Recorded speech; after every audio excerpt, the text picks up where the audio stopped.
The views and opinions expressed do not necessarily reflect those of Access Fort Wayne, the Allen County Public Library, or any other supporting groups. If you'd like to produce a show, call us at 260-421-1250.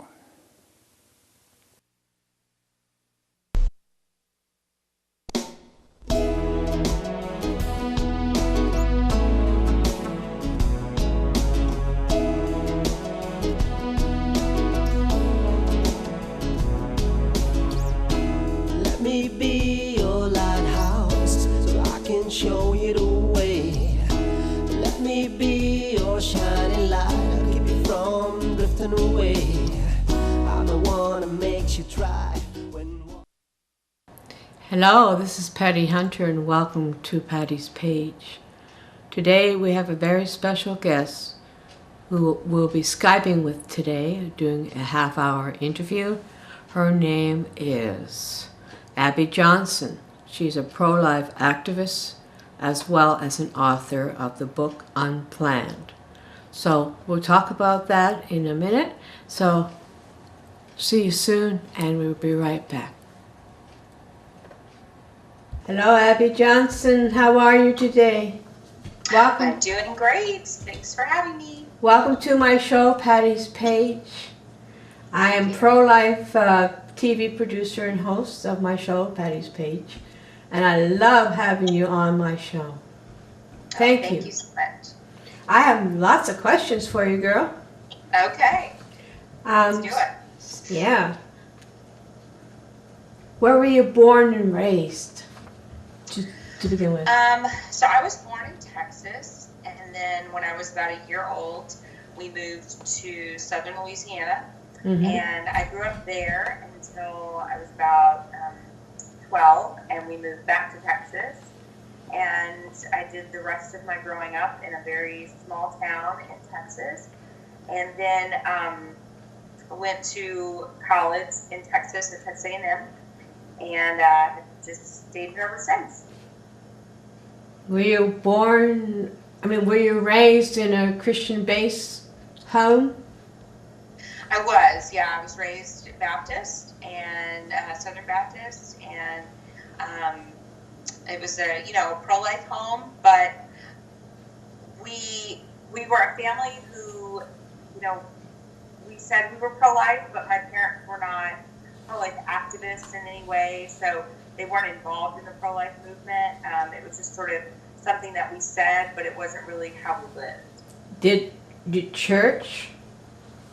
Yeah, church every Sunday morning, every Sunday night, Wednesday night, children's choir, youth camp, all that kind of stuff. Did they ever cover pro-life at your church or no? No, I don't really ever remember hearing about abortion from the pulpit in my youth group. That was just not really something that was ever discussed. So while you were growing up, you had a desire to help other women. Why? Well, I just, I remember wanting to be a nurse. I wanted to sort of work in the medical field when I was a little kid. And that was really my desire. And then when I got to college, thought, well, there were so many women's issues, so many issues that women in particular grapple with, postpartum depression and, just parenting issues, motherhood issues. And I thought, this is something I think I would like to help, women navigate through these things. And so when I met a woman from Planned Parenthood and she started talking specifically about women's issues and how they help women, that seemed like a pretty natural fit for me. So you followed your heart, and it led you to Planned Parenthood, or Planned Parenthood approached you? Yeah, they approached me, and they were looking for volunteers and people who may be interested in working with them, and so that was how I became involved. How long ago was that, dear? That was, that was 16 years ago when I first got involved with Planned Parenthood. I've been out 8 years, and I was there for 8 years, so. Oh my. Where in Texas is this abortion clinic that you... It was in Bryan College Station, so where Texas A&M is located. It's since closed, praise God. And but that was the clinic where I primarily worked. And what was their mission at that time, Planned Parenthood? Well, we said that our mission was to provide quality health care for women, abortion being one of the healthcare services that they offered.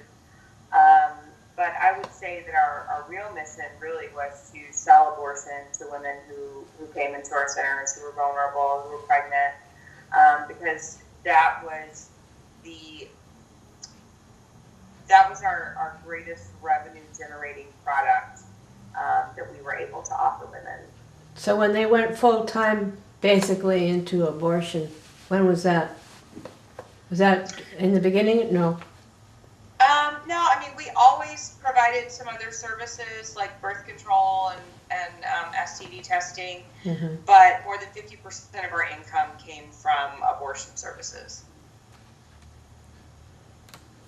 When did you join up with them again? 2001? 2001. And you were working there for about 8 years, you say? Yes, I was there for 8 years. What were your duties there? What did you start out as? I started out as a clinic assistant, and so just like a medical assistant, and then started working in their political affairs department, doing some lobbying, legislation, fundraising, and then eventually went on to run the facility where I had started working. And you supposedly were helping the woman there. That's what I thought I was doing. Yeah. When did you start seeing the change in your own? Probably the last year that I was there, I started recognizing that we really weren't helping women like I thought we were. That women were being harmed by abortion. That we were trying to essentially cover that up. That we didn't want to talk about the damage that abortion caused to women. And so I knew. I started probably that last year was really when I started to question what we were doing and what our motives were. What was the average age group of the woman or young teenagers, whatever, that came in for abortions? Usually between the ages of 18 and 25. No younger? We did have people that were younger, but on average, they were between 18 and 25. So, when you changed your mind and heart about Planned Parenthood, how did you manage to get out of it? How did you change? Your heart changed when you saw what? Well, I ended up leaving Planned Parenthood in 2009 after witnessing a live ultrasound-guided abortion procedure where I saw a 13-week-old baby fight and struggle for his life. And I knew then that there was humanity in the womb, that abortion did, in fact, take an innocent human being's life. And I knew that if those things were true, that I was on the wrong side of the debate. And so I decided to leave them. How did you leave? Did you have much trouble getting out of there? No, I just... I didn't give them really any notice. I just turned in all of my stuff and my badges and everything, and just walked out. And where'd you go after you left? So I ended up going to a pro-life group in the area who had, they had always promised that if I ever wanted to leave my job, that they would be there to help me. And so I knew that I needed help trying to find another job, and so I went to them to see if they would actually make good on their promise, and they did. And so they actually started helping me, look for a job, and they befriended me, and that really helped me move into the next stage of my healing process. So how were you healing at this point? Was it slow going or quickly or? Slow? Well, it was interesting because as soon as I left Planned Parenthood, about 3 weeks later, my story made national news. Oh. And so I was sort of thrust into the public spotlight, and so I had to do a lot of healing in public, in front of other people, and it's not the ideal way to do it by any means. So it had to sort of happen fast, but I'll be healing for the rest of my life. I mean, it's not like healing's not really a destination, it's more of a journey, and so I'll spend the rest of my life on this earth, just healing from my past and seeking restoration through Christ. Abortionists, what in your mind, why are they doing abortions? Is it just for the money or what? What's your take on it? I think yes. I think there is definitely financial incentive, but I think there's just a very sinister mindset behind it as well. That is it like a mental illness, or just evil? Like just women. Most women probably shouldn't be having babies when they're having them, and that definitely teens shouldn't be having babies, and so abortion is better for them, and poor people shouldn't be having babies, so abortion is better for them. I mean, I think that their intention is good. They believe that they're doing the right thing. They believe they're helping women, but I don't think that they really understand that they're really exploiting women at their most vulnerable time, and they're not empowering them. They're not really helping them by pushing an abortion on them. So we're being deceived by Planned Parenthood. Yeah, by the abortion industry as a whole. I mean, Planned Parenthood is the largest chain, but there's, there's many other abortion clinics across the country, and they're very deceitful, and they've unfortunately deceived our society as well. And it's so embedded over the years since 1973, Roe versus Wade. Mm-hmm. And everybody thinks, oh, it's a natural thing to do, because they're so accepted it so long. Right. It's common. Mm-hmm. Now we just have to re-educate them, saying this is wrong. Just because the law says we can do it doesn't mean it's right. Right. Human lives are precious in God's eyes, and we have every right to live. No one has the right to take our lives. Right? Yeah, absolutely. I hear you. I understand you were taken to court. Was it by Planned Parenthood or abortion clinic or what? Yeah, it was by Planned Parenthood. When I left, they tried to get a gag order against me so that I wouldn't be able to talk about my experiences inside the clinic. Yeah. But that obviously failed. And so now I'm free to speak about my experience. So you won the case? I did. Oh, cool. When did Planned Parenthood start? Do you have the history of it? Yeah, the first clinic founded by Margaret Sanger was in 1916. It was founded in New York, in the Bronx. At that time, it was called the American Birth Control League. It didn't change names to Planned Parenthood until a few years later. But it was founded essentially to contracept the minority population out of existence. And then abortion was sort of entered the equation, and so that was their goal, essentially, was to eradicate the minority population through contraception and abortion. That Margaret Sanger, was she into the Germany thing? Euthanasia? Yeah, she was... Genetics. She was involved with Adolf Hitler, and I think very much believed in sort of what he was doing, trying to eradicate different populations of people. So trying to make a pure race. Right. and they say that, and the abortionists are saying that they're doing this in favor of women, then how come half of the babies that are aborted are women? That's not, yeah. Right. They're telling lies about that as well. So we are trying here, Lutherans for Life, which I am with, and I am also a volunteer for Allen County Right to Life.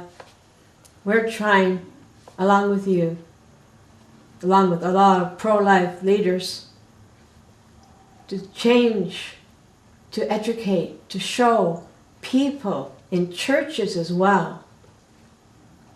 Do you find a lot of people in church not wanting to speak about that, or? Yeah, I think there's definitely, I think people are just uncomfortable to talk about abortion in the church, and maybe there's some naivety that abortion isn't happening to women in the church. Yeah. You know, abortion hasn't happened to women in the church, but, you know, 1 in 3 women have had abortions in this country. The majority of them identify as Christian. And so, you know, they are in our churches. They're hurting people. Yeah. You know, they're in the pews. And so we need to be talking about not only that abortion is wrong and is a sin, but that there is healing and that there is redemption and forgiveness available. So I would love to get in touch with all the pastors, really, saying, be gentle to your congregation, but talk about abortion and the evil of it, and that you can be forgiven. Yeah. So what do you see for your future with you being a pro-life activist? Well, you know, hopefully we're just, you know, getting out there as much as I can and spreading the word about what's happening inside of these abortion facilities. Hopefully that brings about some real change, not just in laws and legislation, but in the hearts and minds of people, that people really begin to understand what's going on inside of these abortion clinics, and that it moves them to action and you know, spurs them to get involved in this movement for life. Have you gone outside the United States? Yeah, I actually just got back from Ireland. Ireland? Yeah. I'm I've Irish. spoken all over New Zealand, Germany, Austria, Spain, Australia. We've sort of gone all over the place. So Costa Rica, Mexico. So, you know, just trying to get this word out there to as many people as possible across the world, because abortion is not just a problem in our country, but it's a problem everywhere. I know it's an ancient thing, going back to biblical times, doing abortion, but it's got to be stopped. I mean, what's with us human beings? Get so frustrating, you know, after a while, you know, and you kind of say, people, you're killing your own children. You know, but they do it out of panic, peer pressure from other people, or their husbands, or boyfriends, or family. So we got to reach out to everyone. Right. And the laboratories, the pharmacies, they're using, you know, some universities are using embryos of babies. Yeah. That's a whole lot of tentacles all over the place. It is. Yeah. We just have to get to the And that's root. really why education is so key. Just helping people understand really what we're fighting, what we're up against. So what do you see for the future of the newborn and unborn? Do you think, how will we help? I think that, you know, really we see so many young people, more young people than ever, getting involved in the pro-life movement. We see pregnancy centers outnumber abortion clinics almost 4 to 1.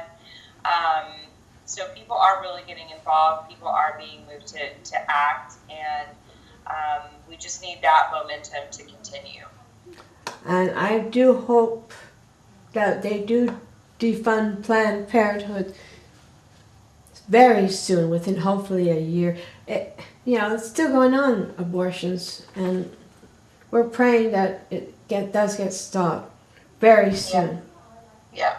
So what can you tell my audience to encourage them to... Well, like I said, I mean, I really do feel like the tide is turning because of primarily the amount of young people that are in the movement. The pro-choice people that are very pro-choice. I mean, they're sort of aging out. I saw a picture recently. It was like, Cecile Richards, Jane Fonda, and Barbara Streisand. I'm thinking, this is the pro-choice movement of today. And you look at the pro-life movement, and it's full of, millennials and young people and teenagers and 20-year-olds, and that really is going to be the future. And so I think just everybody should be encouraged about the great strides that we're making in the pro-life movement, but just not to become complacent, that we have to keep moving forward. We have to keep making progress. We have to keep pushing. But we know that in the end, the victory is ours, that we have won, and we just have to keep fighting until that day happens. There's always a light at the end of the tunnel. Jesus is that light. Yes. And he forgives. Yes. He is our Savior, the way, the truth, and the life, and he forgives. Abby, thank you for coming on to my show. We love you very much and what you're doing for our children and for the families, especially the babies, and siblings and all that. It affects everybody. Yes. Unfortunately, my late aunt, was an abortionist in Toronto, Ontario. Yeah, so that's why I'm really gung-ho to get the word out that abortion is wrong and killing our children, our generations.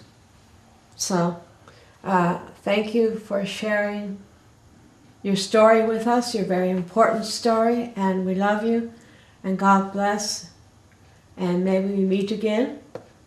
Yes. God bless. See you. Thank you. People, thank you for coming on to my show. That was Abby Johnson, all the way from Texas. She is a very beautiful lady and a very loving one as well. So God bless, and I'll see you next week. Godspeed, my love, until we meet again. You're always in my heart and every dream. Don't let this time apart give in to all our fears. God will keep us close from up above. So until we meet again, Godspeed, my love.